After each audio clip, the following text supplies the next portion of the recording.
ಸಂಜೆ ಹೊತ್ತು MTR ಹೋಟ್ಲಲ್ಲಿ ಸಿಗೋ ಘಮ ಘಮ ಅಂತ ಉಪ್ಪಿಟ್ಟು, ಅದು ಬಿಳಿ ಉಪ್ಪಿಟ್ಟಾಗಿರ್ಬೋದು ಅಥವಾ ಯೆಲ್ಲೋ ಕಲರ್ ಉಪ್ಪಿಟ್ಟಾಗಿರ್ಬೋದು. ಸೊ ಇದಕ್ಕೆ ಅರಿಶಿನ ಸೇರಿಸಿದ್ರೆ ಬಿಳಿ ಉಪ್ಪಿಟ್ಟು ಯೆಲ್ಲೋ ಕಲರ್ ಆಗಿರುತ್ತೆ. ಸಂಜೆ ಹೊತ್ತು ಕಾಫಿ ಟೀ ಜೊತೆಗೆ ಸಖತ್ ಟೇಸ್ಟಿ ಎಕ್ಸಲೆಂಟ್ ರುಚಿ, ಬಾಯಿಗೆ ನಾಲಿಗೆಗೆ ಒಳ್ಳೆ ಸ್ವಾದ ಕೂಡ MTR ಉಪ್ಪಿಟ್ಟನ್ನ ಇವತ್ತು ನಾನು ನಿಮ್ಮ ಜೊತೆ ಶೇರ್ ಮಾಡ್ತಾಯಿದ್ದೀನಿ. Welcome to Hema Nagaraj blogs. ನಾನು ಹೇಮಾ. ಈ ಥರ ಉಪ್ಪಿಟ್ಟು ಮಾಡೋದಕ್ಕೆ ಏನೇನು ಇಂಗ್ರೀಡಿಯೆಂಟ್ಸ್ ಸಾಮಗ್ರಿ ಬೇಕು ಅಂತ ಹೇಳ್ತೀನಿ. ನಾನಿಲ್ಲಿ ಬಟಾಣಿ, ಕ್ಯಾರೆಟು, ಆಲೂಗೆಡ್ಡೆ, ಬೀನ್ಸ್ ಇದ್ದರೆ ತೊಗೊಳ್ಳಿ. 1 ಟೊಮೆಟೊ, 1 ಈರುಳ್ಳಿ, ಹಸಿಮೆಣಸಿನ್ಕಾಯಿ, ಬೆಳ್ಳುಳ್ಳಿ, ಶುಂಠಿ, ಚಕ್ಕೆ, ಲವಂಗ, ಕರಿಬೇವಿನ ಸೊಪ್ಪು ಮತ್ತು ಕಡಲೆಬೇಳೆ, ಸಾಸಿವೆ, ಅರಿಶಿನ ತೊಗೊಂಡಿದ್ದೀನಿ. ಮತ್ತು ಕೊತ್ತಂಬರಿ ಸೊಪ್ಪು ಸಣ್ಣಗೆ ಹೆಚ್ಚಿಟ್ಕೊಂಡಿರೋದು. ನಾನು ಈಗಾಗಲೇ ವೀಡಿಯೋಸ್ ಶೇರ್ ಮಾಡಿದ್ದೀನಿ 2 ದಿನಕ್ಕೆ ಮುಂಚಿನ ವೀಡಿಯೋ. ಬೇಕಾದರೆ ಡಿಸ್ಕ್ರಿಪ್ಷನಲ್ಲಿ ಹಾಕ್ತೀನಿ. ಯಾವ ರೀತಿ ಕರಿಬೇವಿನ ಸೊಪ್ಪು ಮತ್ತು ಕೊತ್ತಂಬರಿ ಸೊಪ್ಪನ್ನ ಫ್ರಿಡ್ಜ್ ಇಲ್ಲದೆ 1 ತಿಂಗಳವರೆಗೂ ಫ್ರೆಶ್ಶಾಗಿ ಸ್ಟೋರ್ ಮಾಡ್ಬೋದು ಅಂತ. ಬನ್ನಿ ಈಗ ಮಾಡೋಕ್ಕೆ ಪ್ರೊಸೀಜರ್ಗೆ ಹೋಗೋಣ. ಇಲ್ಲಿ ಒಂದು 1/4 kg ಅಥವಾ ಸುಮಾರು 250 ಗ್ರಾಮಷ್ಟು ನಾನು ಇಲ್ಲಿ ರವೆನ ಸಣ್ಣಗೆ ಹುರ್ಕೊಳ್ತಾ ಇದ್ದೀನಿ. ಅಂದರೆ ಮೀಡಿಯಮ್ ಫ್ಲೇಮಿಂದ ಸಿಮ್ಮಲ್ಲಿ ಹುರ್ಕೊಳ್ತಾ ಇದ್ದೀನಿ. ಘಮ ಘಮ ಅಂತ ವಾಸನೆ ಬರಬೇಕು ರವೆ, ಅಲ್ಲಿವರೆಗೂ ಹುರ್ಕೊಳ್ಳೋಣ. ಡ್ರೈ ರೋಸ್ಟ್ ಮಾಡ್ಕೊಳ್ಳೋಣ. ಎಲ್ಲೂ ತುಪ್ಪ ಎಣ್ಣೆ ಬಳಕೆ ಮಾಡೋದು ಬೇಡ. ಸೊ ಇದು ಫ್ಲೇಮ್ ಹೈ ಇಟ್ಟರೆ ಸೀದೋಗುತ್ತೆ. ಸೊ ನೀವು MTR ಎಲ್ಲ ತಿಂದಿರ್ಬೋದು, ಅಷ್ಟು ಟೇಸ್ಟಿಯಾಗಿರೋ ಉಪ್ಪಿಟ್ಟು ಇವತ್ತಿನ ವೀಡಿಯೋಲಿ ನಾನು ನಿಮ್ಮ ಜೊತೆ ಶೇರ್ ಮಾಡ್ತಾಯಿದ್ದೀನಿ. ಆ ಕಡೆ ರವೆ ಹುರಿದಿದ ತಕ್ಷಣ ಈ ಕಡೆ ಒಗ್ಗರಣೆ ಮಾಡ್ಕೊಂಡು ಹೋಗೋಣ. ಒಂದು 2 ರಿಂದ 3 ಚಮಚದಷ್ಟು ನಾನಿಲ್ಲಿ ಎಣ್ಣೆ ತೊಗೊಂಡಿದ್ದೀನಿ. ಎಣ್ಣೆ ಜಾಗದಲ್ಲಿ ಬೆಣ್ಣೆ ಅಥವಾ ತುಪ್ಪ ತೊಗೊಳ್ಬೋದು. ಪ್ರಿಫರೇಬ್ಲಿ ಬೆಣ್ಣೆ ಬೇಡ, ತುಪ್ಪ ಅಥವಾ ಎಣ್ಣೆ ತೊಗೊಳ್ಳಿ. ಚಕ್ಕೆ ಲವಂಗ ಹಾಕ್ಕೊಂಡು ಸಾಸಿವೆ ಹಾಕ್ಕೊಳ್ತಾ ಇದ್ದೀನಿ. ಸೊ ಚಕ್ಕೆ ಲವಂಗ ಹಾಕೋದ್ರಿಂದ ನಮಗೆ ವಿಶೇಷವಾದ ಟೇಸ್ಟ್ ಸಿಗುತ್ತೆ, ಒಳ್ಳೆ ಘಮ ಇರುತ್ತೆ, ಪರಿಮಳ ಇರುತ್ತೆ ಉಪ್ಪಿಟ್ಟಿಗೆ ಅಂತ ಹೇಳ್ತಾ ನೆಕ್ಸ್ಟ್ ನಾನು ಇಲ್ಲಿ ಕಡಲೆಬೇಳೆ ಹಾಕ್ಕೊಳ್ತಾ ಇದ್ದೀನಿ. ಸೊ ಬೇಳೆಗಳನ್ನ ಬೇಗ ಬೇಯಿಸಬೇಕು ಅಂದ್ಬಿಟ್ಟು ಫ್ಲೇಮ್ನ ಹೈ ಮಾಡಿಕೊಂಡು ಸೀಸ್ಬಿಟ್ರೆ ಟೇಸ್ಟ್ ಬರೋಲ್ಲ. 1 ಈರುಳ್ಳಿ ಮತ್ತು ಹಸಿಮೆಣಸಿನ್ಕಾಯಿ ಹಾಕ್ಕೊಂಡು ಚೆನ್ನಾಗಿ ಹುರ್ಕೊಳ್ತಾ ಇದ್ದೀನಿ. ನೀವೆಷ್ಟು ಚೆನ್ನಾಗಿ ಬಾಡಿಸ್ತೀರೋ ಅಷ್ಟು ಚೆನ್ನಾಗಿ ಉಪ್ಪಿಟ್ಟು ನಿಮಗೆ ಟೇಸ್ಟಿಯಾಗಿ ಬರುತ್ತೆ.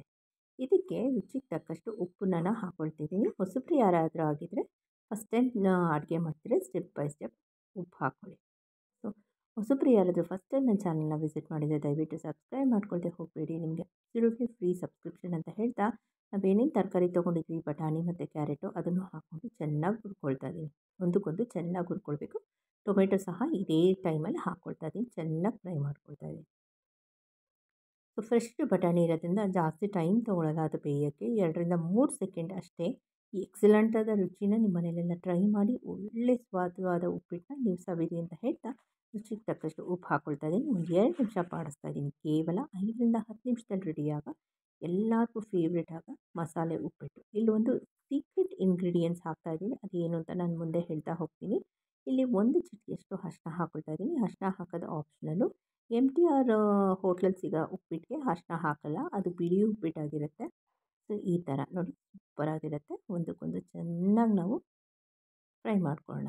ನನ್ನ ಸೀಕ್ರೆಟ್ ಇಂಗ್ರೀಡಿಯೆಂಟ್ ಅಂದಿದ್ದು 1 ಚಮಚದಷ್ಟು ನಾನಿಲ್ಲಿ ಬಿಸಿಬೇಳೆಬಾತ್ ಪೌಡ್ರ್ ಹಾಕ್ಕೊಳ್ತಾ ಇದ್ದೀನಿ. ಯಾವತ್ತೂ ನೀವು ಹಾಕಿಲ್ಲ ಅಂದರೆ ಒಂದು ಸಲ ಹಾಕ್ಕೊಂಡು ಟ್ರೈ ಮಾಡಿ, ನಿಮಗೆ ನಿಜವಾಗ್ಲೂ ಇಷ್ಟ ಆಗುತ್ತೆ. ಉಪ್ಪಿಟ್ಟು ಕಲರ್ ಚೇಂಜ್ ಆಗೋ ಜೊತೆಗೆ ಒಳ್ಳೆ ಟೇಸ್ಟು, ಒಳ್ಳೆ ಸುವಾಸನೆ, ಒಳ್ಳೆ ರುಚಿ ಕೊಡುತ್ತೆ ನಾಲಿಗೆಗೆ. ಒಂದಕ್ಕೊಂದು ಚೆನ್ನಾಗಿ ಹುರ್ಕೊಳ್ಳೋಣ. ಇಲ್ಲಿ 1 ಕಪ್ ರವೆಗೆ ನಾನಿಲ್ಲಿ 1.5 ಕಪ್ಪಷ್ಟು ನೀರು ಹಾಕ್ಕೊಳ್ತಾ ಇದ್ದೀನಿ. ಕುದ್ದಿರೋ ನೀರು, ಚೆನ್ನಾಗಿ ಕುದೀತಿರ್ಬೇಕು ನೀರು. ಆ ನೀರನ್ನ ಹಾಕ್ಕೊಳ್ಳೋಣ. ಚೆನ್ನಾಗಿ ಕುದೀಲಿ. ಈಗ ಒಂದು 2 ರಿಂದ 3 ನಿಮಿಷ ಬಿಟ್ಟರೆ ನಾವು ಹೆಂಗೋ ಕುದಿಯೋ ನೀರು ಹಾಕಿರೋದ್ರಿಂದ ನಮಗೆ ಕಾಯೋ ಅವಶ್ಯಕತೆ ಇಲ್ಲ. ಚೆನ್ನಾಗಿ ಬೇಗ ಬಂದುಬಿಡುತ್ತೆ ಕುದಿ. ಈ ಟೈಮಲ್ಲಿ ನೀವು ಉಪ್ಪು ಖಾರ ಎಲ್ಲ ಚೆಕ್ ಮಾಡ್ಕೊಳ್ಳಿ. ಎಲ್ಲ ಪರ್ಫೆಕ್ಟಾಗಿದ್ದರೆ ಈಗ ನಾವು ರವೆ ಆ್ಯಡ್ ಮಾಡ್ಕೊಳ್ಳೋಣ. ಬರೀ ಹೋಟ್ಲಿಗೆ ಹೋದ್ರೇ ಆ ರುಚಿ ಸಿಗುತ್ತೆ ಅಂತ ಎಷ್ಟೋ ಜನ ಭಾವಿಸ್ತೀರಾ. ಇಲ್ಲ, ಮನೇಲೂ ನಮ್ಗೆ ಅದಕ್ಕಿಂತ 4-5 ಪಟ್ಟಷ್ಟು ರುಚಿನ ನಾವು ತರ್ಬೋದು ನಾವು ಮಾಡೋ ಅಡುಗೆಯಲ್ಲಿ ಅಂತ ಹೇಳ್ತಾ ರವೆನ ಫ್ರೈ ಮಾಡಿದ ಅಂದರೆ ಉತ್ತಿರೋ ರವೆನ ನಾನು ಹಾಕ್ಕೊಳ್ತಾ ಇದ್ದೀನಿ. ಈಗ ಒಂದಕ್ಕೊಂದು ಚೆನ್ನಾಗಿ ಬೆರೆಸ್ಕೊಳ್ಳೋಣ. ಈ ಟೈಮಲ್ಲಿ ಸಿಮ್ ಮಾಡ್ಕೊಳ್ಳೋಣ. ಸಿಮ್ ಮಾಡೋದ್ರಿಂದ ನಮಗೆ ಎಲ್ಲೂ ಗಂಟಾಗಲ್ಲ ಮತ್ತು ತಳದಲ್ಲಿ ಅಂಟ್ಕೊಳ್ಳಲ್ಲ ಉಪ್ಪಿಟ್ಟು. ಈ ಥರ ಒಂದು ಸ್ಪ್ಯಾಚುಲ, ಒಂದು ಸಲಾಕಿ ಸಹಾಯದಿಂದ ರವೆ ಹಾಕ್ಕೊಳ್ತಾನೆ ನಾವು ಈ ಥರ ಚೆನ್ನಾಗಿ ಹುರ್ಕೊಳ್ಬೇಕು. ನೋಡಿ ಈ ಥರ ಹುರ್ಕೊಳ್ಳೋಣ. ಇದು ಚೆನ್ನಾಗಿ ಕುದೀಲಿ. ಒಂದು 5 ನಿಮಿಷ ಮುಚ್ಚಿಟ್ಬಿಡ್ತೀನಿ. ಮುಚ್ಚಿರೋದ್ರಿಂದ ಹಬೆಯಲ್ಲಿ ನೋಡಿ ಸುತ್ತ ಎಣ್ಣೆ ಬಿಟ್ಕೊಂಡ್ಬಿಡುತ್ತೆ. ರವೆ ನೋಡಿ ಈ ಸ್ಟೇಜ್ಗೆ ಆಗಿರಬೇಕು. ನಿಮಗೆ ತೋರಿಸ್ತಾ ಇದ್ದೀನಿ ನೋಡಿ ಎಷ್ಟು ಚೆನ್ನಾಗಾಗಿದೆ ಅಂತ. ತುಂಬ ಚೆನ್ನಾಗಾಗಿದೆ ನೋಡಿ. ಈ ಥರ ನಾನು ಹೇಳ್ದಂಗೆ ನೀರಿನ ಕನ್ಸಿಸ್ಟೆನ್ಸಿ ಅಂದರೆ 1 ಕಪ್ ರವೆಗೆ 1.5 ಕಪ್ ನೀರು ಬೇಕು. ಆಪ್ಷನಲ್ ಗೋಡಂಬಿ ಬೇಕಾದ್ರೆ ನೀವು ಹಾಕ್ಕೊಳ್ಬೋದು. ನಾನು ಗೋಡಂಬಿ ಹಾಕ್ತಾಯಿಲ್ಲ. ಗೋಡಂಬಿ ಹಾಕ್ಕೊಂಡ್ರೆ ತುಂಬ ಚೆನ್ನಾಗಿರುತ್ತೆ. ಕಾಯಿ ತುರಿನೂ ಅಷ್ಟೇ ಆಪ್ಷನಲ್ಲು. ಬೇಕಿದ್ದರೆ ನೀವು ಕಾಯಿ ತುರಿನೂ ಹಾಕ್ಕೊಳ್ಬೋದು. ಇನ್ನೊಂದು 5 ನಿಮಿಷ ಮುಚ್ಚಿಟ್ಬಿಡೋಣ. 5 ನಿಮಿಷ ಮುಚ್ಚಿಟ್ಬಿಟ್ರೆ ಹಬೆಗೆ ರವೆ ಚೆನ್ನಾಗಿ ಹರಳಿಕೊಳ್ಳುತ್ತೆ. ಹೊಸಬರು ಯಾರಾದರೂ ಫಸ್ಟ್ ಟೈಮ್ ನನ್ನ ಚಾನಲ್ನ ವಿಸಿಟ್ ಮಾಡಿದರೆ ಆಲ್ ಅಂತ ನೋಟಿಫಿಕೇಷನ್ ಕೊಟ್ಟರೆ ನಿಮಗೆ ಡೈಲಿ ವೀಡಿಯೋಸ್ ನೋಟಿಫಿಕೇಷನ್ ಬರುತ್ತೆ. ಓಕೆನಾ? ನೋಡಿ ಇನ್ನೊಂದು 5 ನಿಮಿಷ ಅಂದರೆ ಟೋಟಲಾಗಿ ನಾನಿಲ್ಲಿ 5 ನಿಮಿಷ ಮುಚ್ಚಿಟ್ಟಿದ್ದೀನಿ. ಆಮೇಲೆ ಎಷ್ಟು ಚೆನ್ನಾಗಾಗಿದೆ ನೋಡಿ. ಎಕ್ಸಲೆಂಟ್ ಆದ MTR ಉಪ್ಪಿಟ್ಟನ್ನ ನಿಮ್ಮ ಮನೆಯಲ್ಲೆಲ್ಲ ಸವಿರಿ ಅಂತ ಹೇಳ್ತಾ ಇವತ್ತಿನ ವೀಡಿಯೋ ಇಲ್ಲೇ ಮುಗಿಸ್ತಾ ಇದ್ದೀನಿ. ಸೊ ನಿಮಗೇನಾದ್ರು ಡೌಟ್ ಇತ್ತು ಅಂದರೆ ನಂಗೆ ಕಮೆಂಟ್ ಸೆಕ್ಷನ್ ಹಾಕಿ. ನಾವು ಉಪ್ಪಿಟ್ಟು ಮಾಡ್ತೀವಿ ಅಂದರೆ ನೀವು ಯಾವ ರೀತಿ ಉಪ್ಪಿಟ್ಟು ಮಾಡ್ತೀರಾ ಅಂತಲೂ ನಂಗೆ ಕಮೆಂಟ್ ಸೆಕ್ಷನ್ ಹಾಕಿ.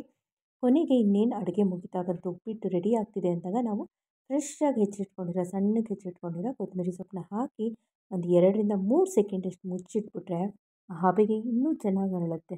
ನೋಡಿ ಎಷ್ಟು ಚೆನ್ನಾಗಿ ಅರಳಿದೆ ಅಂತ ನಿಮಗೆ ಕಾಣ್ತಿದೆ. ನೋಡಿ ಎಷ್ಟು ಚೆನ್ನಾಗಿ ಅರಳಿದೆ ಅಂತ. ಈ ಸೂಪರ್ ಆಗಿರೋ ಉಪ್ಪಿಟ್ಟು, ಎಕ್ಸಲೆಂಟ್ ಸ್ವಾದ ಇರೋ ಉಪ್ಪಿಟ್ಟನ್ನ ನಿಮ್ಮನ್ನೆಲ್ಲ ಟ್ರೈ ಮಾಡಿ ಅಂತ ಹೇಳ್ತಾ ಹೋಗ್ಬರಲ್ಲ. ಎಲ್ಲರಿಗೂ ನಮಸ್ಕಾರ ಹೇಳ್ತಾ ಮುಂದಿನ ಒಳ್ಳೆ ಒಂದು ಅಡುಗೆ ವೀಡಿಯೋ ಜೊತೆ ನಾನು ನಿಮ್ಮನ್ನ ಭೇಟಿ ಆಗ್ತೀನಿ. ಎಲ್ಲರಿಗೂ ನಮಸ್ಕಾರ.